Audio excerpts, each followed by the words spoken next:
Well, Aaron, part of the clip show that's been removed and reconstructed, but it's our time to look at the mounting yard horses from Saturday and some of the key runners there throughout the day at Royal Randwick.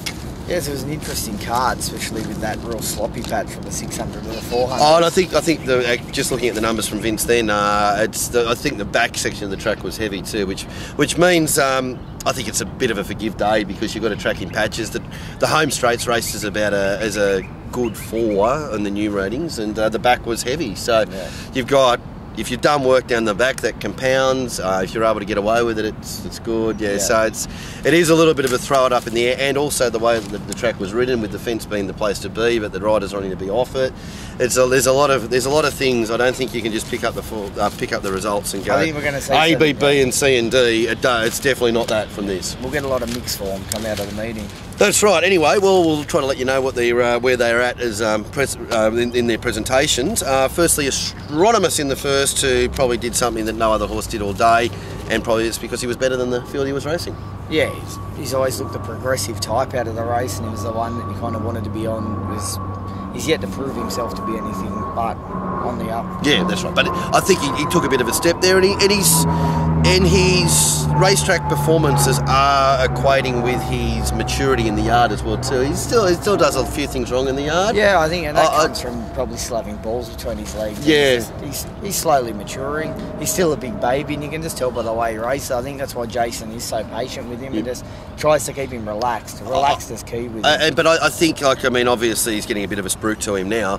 But if he was to be a factor in the bigger races, he's got to get that out of his game quickly, because I don't think he's going to be able to give away that edge in the yard and win a Metrop. And win big races. Yeah, because I don't think the Metrop, they're not going to be giving the Metrop away this year. It's becoming a stronger and stronger race every year.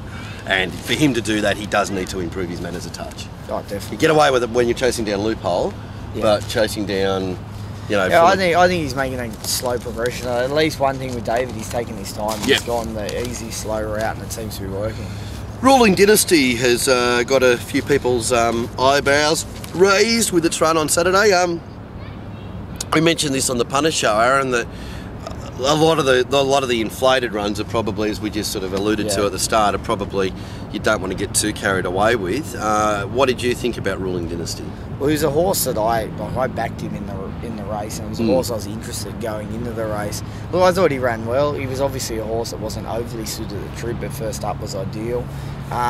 He's hit the line. He didn't do too much early, and he's worked home on the inside of the track. So yes, he did have favours, but he's obviously a horse that was going to improve from the run. Look, you saw him. He looked forward without being rock fit or anything. Yeah, but I think they're the 2 points that I made in the show is, one, the run on the inside is flattering, and two, don't factor all that much in for he's going to have this massive improvement, because whilst he does have improvement, it's not, he wasn't big, fat and tubby. He looked in pretty good nick. He hasn't got 100 lengths improvement up his sleeve. Like the old style Bart Cummings treatment. One thing he does have though is he'll improve stepping up in trips. Yeah, absolutely. So he gets that double that's right. whammy there. Exactly right. That's right. I mean, he's on the up, but what I'm saying is that I think that run's going to be overvalued. Is that a fair call? Yeah, most likely.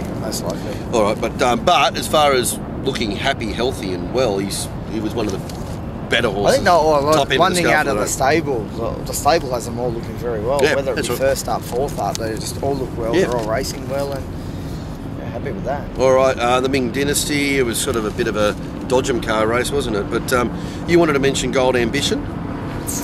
Yeah, look, he's one that I've always had a big opinion of since he was a young horse. He's a horse that's going to improve stepping up over more ground and possibly with a set of blinkers on. He never looked right first up in the coat. No. And you saw him, he's kind of still a little bit gawky. He still hasn't completely matured yet, but he is getting better with every run. He showed good improvement from first up to second up. You saw him attack the line there. He's quite held up. Should have finished closer. But yeah, I think he's one that's just going to make that slow progression through his prep. Yeah, and he still has, there's quite a bit in the tank there. Well, there's a lot. He could, and even Bjorn said himself when in the interview, he's a horse I haven't got his coat yet. He's just not 100% right. And Voliere, a horse we mentioned before, it'll get fit eventually. It could be ready for the Melbourne Cup. Yeah, by the time, or Melbourne Cup Day anyway. Yeah, what's that, 2 months away? Yeah. Something like that. Well, if it keeps running and improves the quarter of a length that it seems to every time, it might be fit by then. They could get there soon. Metallic Crown's probably one we could just quickly mention. Yeah, it won the race. It was probably a heavily spruiked horse from the stable early, but it was one that Chris never looked to have right early. Like, he never seemed to be quite right. And every run, he actually improves and improves and improves in the yard and himself, and his runs are improving as well. So okay, but could you see much left? That was 4th run first spread. I wouldn't be surprised to see him go to the paddock now. Well, I know they wanted to head to the Golden Rose, but he's not good enough for that. No. And he's not making that progression, but he could be one to watch later. Next prep. Next prep. Okay, we'll speak fondly. Just parading so well and racing so well. Yeah, look, she paraded pretty close to right first up, and she paraded right again, but she doesn't look like a horse that's just going to taper off either. She looks to be thriving on her racing. Great. It will be interesting to see her. She's airborne she's racing and presenting to the absolute optimum of her capabilities. The one thing that's going to be a good test and to see is that she is in this Saturday and she's going to be on a backup. So it will be interesting to see how she holds that condition. I would imagine from that, she got away with it a bit in front, is she? I think so. Yeah. So I would imagine she'll back up fine. I think she'll back up fine. It will be interesting to see how whether she holds that condition. So she's backing up into the Golden Rose. Yep. Okay. Well, that's I mean, as I said, she's running to the absolute best of her ability. Whether that's strong enough for Golden Rose level, I don't think so. The Concord Stakes, if you're interested in Ball of Muscle, looked as good as he normally does first up. Bit disappointing, I suppose. Maybe leading through that sloppy bit told in the end because he looked to be flying. And he looked really well in the coat. I still thought, and he is a big horse, and he never looks real ripped up. No, but for compared to how he normally resumes and whatever, that's as good, if not a touch better. So he should have raced up to his best. Maybe that first little section did have a bit of an impact on him. Yeah. But so you can't put it this way. There's no. I think for what looked on paper a disappointing run, there's nothing in the yard that you can say about it. You can't say he wasn't tuned up or anything, can we? No, I couldn't agree more. He looked rather well. So who didn't look overly great was Craftiness. He looked to have a stack of improvement in his stable rate and has probably raced exceptionally well considering. Yeah, he didn't look right in the coat just yet. He was still a bit woolly and still a bit big. And he's still a bit big. He looked like he was the one that looked like he was going to show a lot of improvement. He was the one out of the two stablemates that I came in preferring them off their trials. I thought they kind of ran to their trials. But when I looked at them in the yard, I lost that confidence. You went right off it, exactly, yeah. I've got to say, looking at them fitness-wise and that, and I was very surprised to see how easy Craftiness took care of Ball of Muscle firstly, and I was also a bit surprised how much Craftiness fought on with Shiraz being as right at the top of the game as it has been all preparation. How it was able to put up a fight for a lot longer. I didn't think that. I think Craftiness is he's always been a horse that showed a lot of ability young, but he's been a very slow maturer, and I think this prep could be like the real making of him. He's come back very, very good. Yeah, well, I mean, I don't. Joey Pride Stable isn't exactly humming at the moment, but if they can, that might be the turnaround horse. It could be the turnaround. I know he's got Terra Vista and a few of his other better horses coming back, and I think the last 2 weeks, the first 2 weeks where Joe's horses have started to look quite well again, so it'll be interesting to see how they go. And on the Shiraz, from the yard, he was the only horse I wanted to back from the yard. He looked outstanding. He did again, but I would say he definitely was no better than he was before we saw him leaving from Rose Hill. So he's had the Rose Hill run, then gone to Flemington, and then come back. Which I thought was a huge plus, because he was a horse that used to be quite light framed, but to do the up and back, and still look okay. But what I'm saying is, I don't think we can see any improvement in Shiraz. No. And if anything, I just felt that he was a quarter of a notch down on what I'd seen at Rose Hill the time before. Okay. Just fraction. I'm just saying fractions. Just not. Yeah. So I'm saying he's not going really anywhere, and his numbers are suggesting that as well too. His numbers suggest he's it's just the same. He's running about 4 or 5 lengths above average. So that's cool. Chelmsford Stakes, Hartnell first and foremost, plenty of improvement. Just when we talk about the forgive races and all that sort of stuff, that is the strange race. I mean, the fact that Hartnell was outside lead pulling. I think says a lot about what we shouldn't take note of in the race. I think just the way he paraded, he looked big. I think he probably would have been better suited in a 1400 metre race where he could have actually relaxed.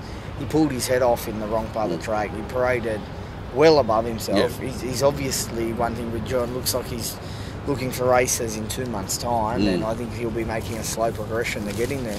Pornichet was as revved as anything and didn't lead, and it's just kind of. that whole race is just going to be a real hard one. I think Kermadec looked like he's the one that's going to make that slow progression. If he drew a gate, he probably just wins the race. Yeah, well, he was in the no man's land chasing the leader that did whatever. I mean, you should talk about the winner, Complacent. It actually paraded very well first up for a horse that had 2 years off. I think the key to that was he had those preps. Like I think from what John said on the radio, he'd had 2 or 3 preps in the stable. Yeah, so he hadn't raced, but he was working, and they've obviously done a marvellous job of getting him right. On Kermadec, though, Kermadec had made a pretty big leap between first and second up. So I would imagine, what are we talking probably, is there a weight for age race at Rosedale over 1,500 metres? It's George Main Stakes. George Main Stakes at Randwick. I think he goes to the George Main Stakes next start. And I would imagine that is the plan to win that, then win the Epsom? I don't think he'll be going to an Epsom. I could be wrong. I don't think that's where he'll be heading. Okay, well. I think he'll steer clear of the handicap now. Okay. But I could be wrong. But I think he'll be going George Main Stakes. Epsom's worth $1 million now, isn't it? It could be. Off the top of my head, I think he's going down to Melbourne after the George May. I could be wrong. Well, whatever the case is, going to George May. He won't be. I expect to see him right near his top next start. Who shot the barman? Well, hasn't he developed as a horse? He just keeps. He was the one that probably paraded the most forward. I mean, he was a runty, typical New Zealand beaten up looking stayer. With not much to him when he first came over, and now he's furnished. He did look quite gangly, didn't he? Yeah, he just seems to furnish, and he's furnished. Yeah. That's the term. Yeah, he's furnishing a really nice horse. Royal Descent Parade. She showed some improvement and didn't really go all that well, but she paraded. She normally does second up, so there's no really. Yeah, I think she's. From the word from the stables, they're possibly looking at Caulfield Cup now, so I wouldn't be surprised to see her make a slow progression into a more dour horse. Interesting.